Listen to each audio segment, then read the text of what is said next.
What's going on, guys? I'm TieFly85. And I'm T-Rec87. And today we have a ton of gaming news for you, so let's get started.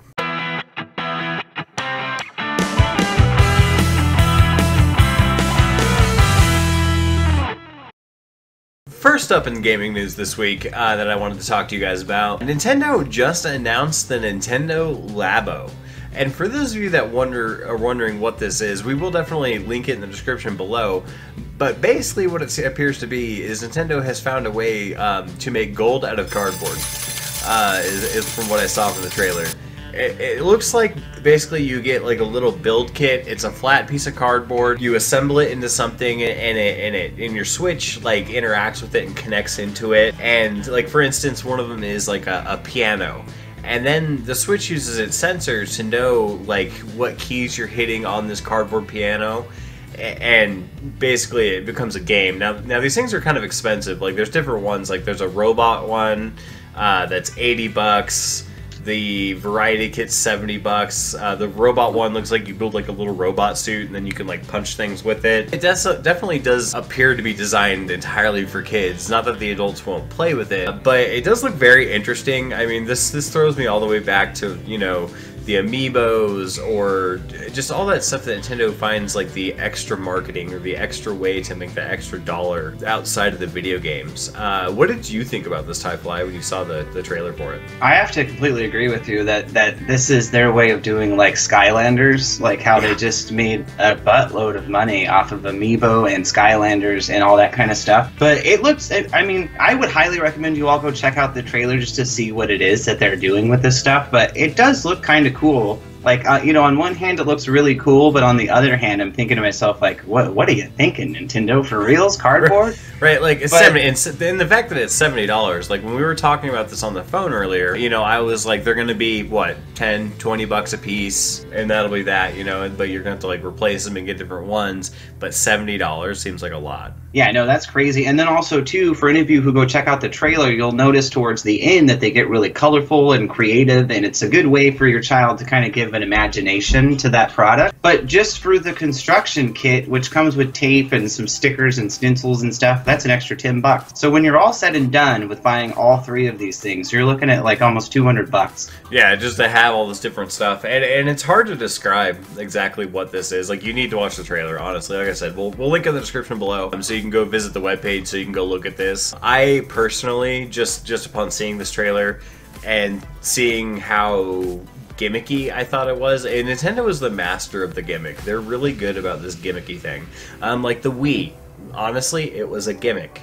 And they always have like a catch, like a thing that they do with their products. And I can tell you right now, like I said earlier, this is going to be basically a license to print money for Nintendo. I am calling huge, smashing, rousing success right now, without actually seeing it launch. But that's just my own personal opinion. I agree with you. It's definitely going to be a moneymaker for Nintendo. Yeah, which, I mean, and it's not made for adults, but it does look very interesting nonetheless. Next up in gaming news is something that I am personally very, very excited about. It appears as though the Fable franchise is going to be resurrected, and this comes, you know, a couple years after, I think it was a couple years, it might have been soon, not that long, but Lionhead Studios got shut down, as a lot of you know. Anybody who's a fan of the Fable series, probably a very sad moment when Lionhead got shut down, because it was a really great series. It had its problems, but, you know, most people remember, like, the original Fable. Even Fable 2, you know, was a lot different, but it had its own innovations. But it appears as though the studio that made Forza Horizon 3, which is Playground Studios, I think, or Playground Games or something like that, they are going to be the ones making this. Microsoft got really interested in reviving the Halo, or not Halo, I'm sorry. I've been playing Halo. The Fable franchise after seeing the success of Horizon Zero Dawn on the PlayStation. And so they're looking to make something, I think, as a direct competition to that. But I'm super excited. TieFly, what are your thoughts? I really enjoyed Fable 1 and 2. I didn't necessarily care that much for Fable 3, because I feel like they just kind of like diverged off of the story just a smidge. I was really sad when Lionheads got shut down by Microsoft. It made absolutely no sense to me, considering the success of Fable as a series. I don't know what other games Lionhead had made past Fable, but I mean, just the success of those games alone should have kept Lionhead rolling. But apparently, obviously, there was a good reason why they shut him down. But it just seems really weird to me on why they would shut him down, take that property, and then now hand it off to somebody else. I don't know. I'm hoping that they tread with caution on this game. I would love for them to go back to the original storyline with Fable 1 and 2. Like, I really enjoyed those a lot. So my hope is that they go back to the more Fable 1. Fable 2 and Fable 3 got into this weird, like, steampunk, different aesthetic, whereas the first one was purely like a fantasy. Had a lot of fantasy elements to it, and it was just purely, there was a lot of fantasy there, I guess, is what I'm trying to say. I hope they go back to that. I hope they keep some of the kind of the cheeky humor that Fable is known for. The things I didn't like about, like, as the series went along is, even though, like, 2 and 3 had their serious moments, a lot of the humor was, like, overly overdone. I think it was, like, overly cheeky, and it was just too much for me. But I thought, hey, Fable 1 struck, like, a perfect balance between trying to be, like, this serious fantasy game, but at the same time having a sense of humor. And to this day, Fable 1 remains absolutely one of my favorite games of all time. I'm super excited. There's nothing as far as, like, artwork or a trailer or anything like that. This is purely just an announcement that, like, hey, yes, the studio is going to be working on this game. So don't expect to see anything about this for a long time. But it has me really excited that the Fable franchise isn't dead. Yes, I completely agree. Bring it back. Moving on to Kingdom Hearts 3. There have been a couple new worlds that have been not announced, but they've been leaked out, and there's just they're running around the rumor mill. There haven't been a ton of worlds that have been, like, I think, really confirmed for Kingdom Hearts. There's been the world from Tangled. There's been Olympus, you know, the Hercules world. San Francisco, Big Hero 6 is going to be another one that we know is going to be in the game. But there's going to be some other ones. Oh, the Toy Story world from Pixar. There is going to be some Pixar worlds in the game. But the newest one that has gotten leaked out looks like it's going to be the world from Monsters, Inc. And this is at first, and this comes from IGN.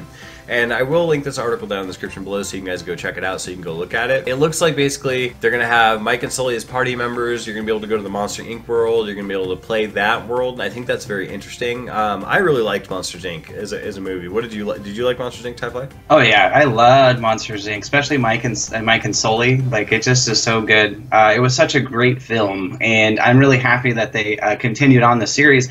But yeah, I'm really excited actually to see Monsters Inc. and be able to explore that world more within the Kingdom Hearts series. I think that's actually going to be pretty awesome.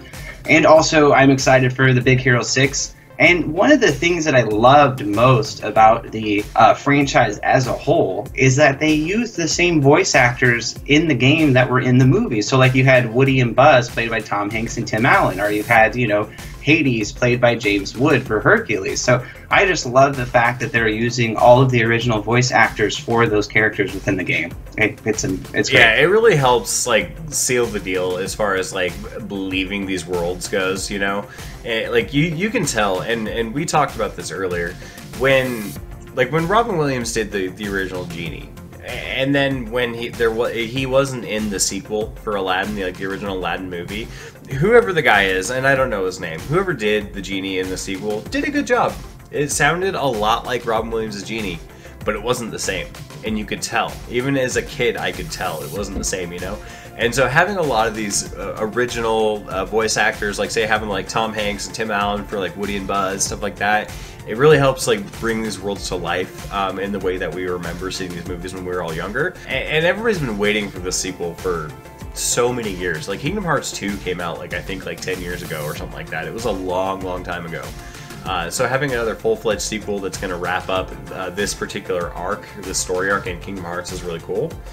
Another world that looks to be allegedly leaked, and this was found in some files for the game, but there hasn't been any sort of like screenshots or actual like gameplay footage or anything like that, is the world of Frozen. And this will be another, I think, huge hit with everyone because, you know, Frozen was such a phenomenon. I mean, it's been a few years since Frozen's been, like, super popular, unless you're my kids, in which case we watch it every day. But the world of Frozen, I think, is a pretty good world. It'll be a fun, enjoyable world to play through. So I am excited for that one as well. And it also appears as though 100 Acre Woods, which has been in the other games, will also be returning in some capacity or another. So that's also pretty exciting. Have you seen, as far as like the worlds that you've seen Tyfly, like, for the Kingdom Hearts series, rumored or not, is there a particular one that you're most excited about to go see?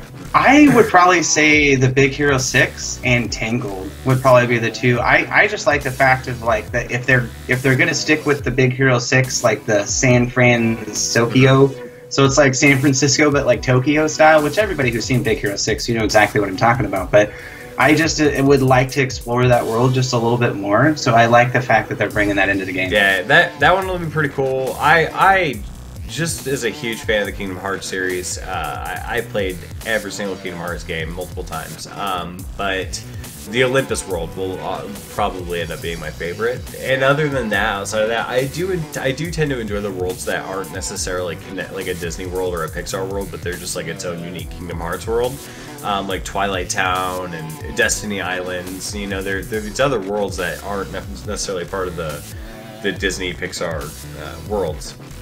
Those are the ones I tend to enjoy the most, I think. But I do love always visiting, like, you know, like the Pirates of the Caribbean and Nightmare Before Christmas, stuff like that. I'm excited for the whole thing, if you guys can't tell. It's allegedly going to be released this year, and if it does, you guys are going to watch me freak out and play it, and I'm going to play it a lot, so everyone be prepared. So, moving on from that, Metal Gear Survive has an open beta going on right now until the 21st of January, so you don't have much time left to check it out if you did want to, if you were kind of interested in this game. I personally, being a huge Metal Gear Solid fan, and I love David Hayter and Hideo Kojima, and I hate the way Konami treated them, and I feel like this game is a Metal Gear Solid game in name only. It's not actually really a Metal Gear game because it has nothing to do with the series at all. I personally am not excited about this game. I will not purchase this game. I might try the beta just to see how it plays, to see if it's actually any fun. But what did you think, Tyfly, when you saw the trailer? So when I first saw the trailer, I'll just be straight up and honest with you. When I first saw it and we had a conversation about it, it was like, this game looks really fun. I'm really excited about it. And then when I went back and actually watched more of the gameplay trailer, which we'll link that in the description below so you guys can go watch it for yourself. I mean, it seemed really interesting, and it had that kind of Metal Gear Solid slight feel, but it took me out of the game. Like, if any of you go watch the footage, you'll see, like, when he's like trying to duck down and hiding, like it feels like the old school Metal Gear Solid where you're trying to hide behind things and sneak. But then it just is like, you know, they throw you in. There's this part in the game where in the trailer, you guys go watch it, where it just seems like these creatures come and they just seem a lot like zombies. I'm sorry, no.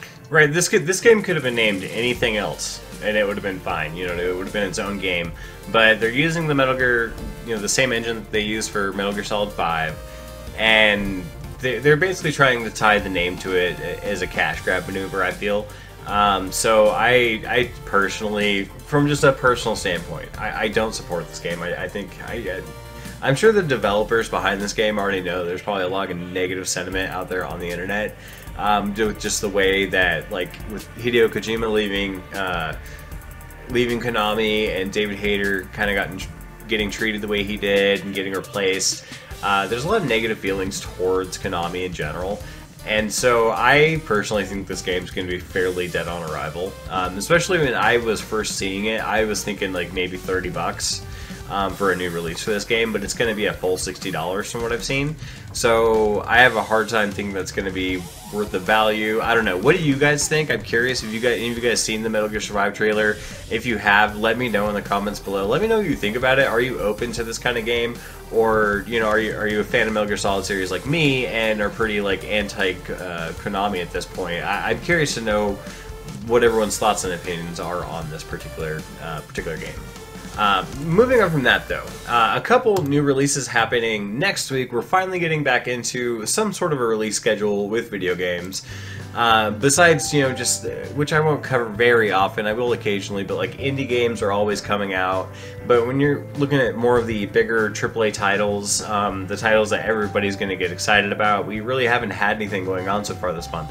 But next week, January 26th, Monster Hunter World is finally going to be releasing. Now, the PS4 has had an open beta for a while now. Or if you pre-order the game, you can play the beta as well. There was no beta for the Xbox One, so unfortunately I haven't been able to actually play it. I am curious though, if any of you guys have played it, let me know what you think of the game. I am going to be getting it, and we are going to be reviewing it after it comes out. So I am curious to know if any of you played the beta, let me know. If any of you guys haven't actually seen anything about this game, I'll just go ahead and link a trailer in the description below. It looks like a very interesting game. This appears to be more of an open world game where you can play with your friends. Tyfly, have you seen much on this game at all, or no? I'm just curious. Yeah, no, I actually did watch a few of the trailers, and I've seen a little bit of the gameplay from beta, like people who streamed it with the beta and stuff. So it does look really fun. Like I really do want to try this game out. So I'm pretty excited for us to review and play this game. Yeah, so we will be having a review basically the week after it comes out. So you guys can look forward to that. We will also definitely be streaming this game on Mixer and everything like that. So if you guys do end up wanting to just watch gameplay footage, we will have that available as well. The other big release coming next week, and I'm really upset with this game right at the moment, is Dragon Ball Fighterz. I call it Fighterz Z just because of Dragon Ball Z, but I think it's officially called Dragon Ball Fighterz. But also comes out on January 26th. Now, all I can tell you about this game did have a brief open beta period, and you know, part of the language, but the servers were a complete shit show. I could barely get into this game, and I'm sure the servers were handling a lot of stress. Everybody was trying to play, and it probably won't be like that upon release. But that alone kind of soured my experience on this game a little bit, and I've been looking forward to this game for so long. I've been so excited about this game, and the fact that I was only able to play a match like once every 5 to 10 minutes was really frustrating for me, and I get it. It was probably just server issues, just with the beta. They weren't fully prepared. That'll calm down after launch, but it did leave a sour taste in my mouth. The game itself, though, however, as far as if you want a quick beta impression, it looks pretty good. It was pretty fun to play, and it does appear as though there will be some sort of single-player mode for any of you that don't want to play online with other people. But I think this game looks amazing. It looks very true to the anime. It looks very fun, kind of the similar style to like Marvel vs. Capcom. What did you think about it, Tyfly? Are you a Dragon Ball fan or no? I do like Dragon Ball Z. I mean, I'm probably not as huge of a nerd as you are with it, but I did watch the cartoon series, and I did play a couple of the games. I think I actually ended up playing a couple of games with you personally. But as far as this game goes, it does look like, because I remember we had a conversation about it, it does look like they're sticking more to the original series. So like the style of the way the game is played and the way that the characters are designed, it really looks kind of like the old school, you know, kind of like the animated series. Yeah, it's not. They're not trying to go for like a 3D aesthetic, and like as the past few games have gone for like a, you know, kind of a 3D aesthetic almost. But this game appears to be going just totally looking like it's trying to be like a hand-drawn type game, and it looks gorgeous. Like, I'll tell you that. Like any of the super moves or the power moves, or when you knock an enemy clear out into like a rock face, it's just like how it is out of the anime. You know, they've got that down pat. Like that's very well done. I am very hesitant about the server issues. Hopefully they clear up after launch. This will probably be another game that I end up picking up and reviewing. I can't say the same to Tyfly, so this might be a solo review off to the side, maybe like one of our Tuesday videos, but I will be playing it at some point or another, so you guys can look forward to that as well. That's it for today's gaming news, guys. Thanks so much for watching. I hope you enjoyed the news. Hope you're looking forward to all these great games coming out. And just real quickly though, before we do go, we had another influx of just a lot of new subscribers that just kind of came out of nowhere. So we both just want to take the time out to say hello to all of you. Thank you for joining the channel. Thanks for stopping by. It's always fun to see that, you know, there's new people coming to the channel. I always like to see that. So hello to all of you, and I appreciate you joining the channel. Hello. Yeah, we definitely love seeing a lot of new faces, a lot of new things, and we, you know, thank you so much, guys. I don't know how a lot of you found us or anything like that, but it's really exciting for us to see a lot of new faces, and it's definitely like encouraging to us to know that something we're doing is obviously resonating with you guys. So we really do appreciate it, and, you know, thank you guys. Yeah, absolutely. With that being said, join us tomorrow for the roundtable wrap-up. As always, we will have that. But I hope you guys have a great day, and we will see you again soon. And always remember, stay awesome.